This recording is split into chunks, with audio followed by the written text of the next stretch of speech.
ఈ పెంకుటిల్లుని చూసి మా తాతగారు ఇల్లు అనుకుంటారేమో. కాదండి బాబు, ఇది ఒక రెస్టారెంట్. మొన్న పనుండి మా తాతగారింటికి వెళ్ళామండి. అక్కడ మా పని కంప్లీట్ చేసుకుని స్టార్ట్ అయ్యేసరికి మాకేమో కడుపులో ఎలకలు పరిగెట్టేస్తున్నాయి. ఇంకా మంచి ఫుడ్ కోసం వేటాడుతుంటే ఈ తెలుగు రుచులు కనిపించింది. మనం అసలానే తెలుగు వాళ్ళం కదండి. ఈ పేరు చూడగానే ఒక్క సెకండ్ కూడా వేస్ట్ చేయకుండా వెంటనే లోపలికి వెళ్ళిపోయామండి. నైట్ అయితే ఆ స్క్రీన్ మీద మూవీస్ కూడా వేస్తారంటండోయ్. ఈ పెట్టికేంటండి తాళం కూడా వేసేశారు. మమ్మల్ని చూసాక దీని ఇన్నర్ ఫీలింగ్ ఏంటంటే, ఇక్కడికి వెళ్ళగానే మాకు తినడానికి ఒక రూమ్ ఇచ్చారండి. ఇక్కడ సెటప్ అయితే మాత్రం నాకు భలే నచ్చేసిందండోయ్.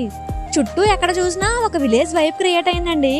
నిజంగా ఈ ప్లేస్ లో కూర్చొని తింటుంటేనా ఒక మంచి ఫీలింగ్ కలిగింది. మేమైతే అండి ఒక మిక్స్డ్ బిర్యానీ, చేపల పులుసు ఆర్డర్ ఇచ్చామండి. బిర్యానీ టేస్ట్ అయితే మాత్రం నెక్స్ట్ లెవెల్. అసలు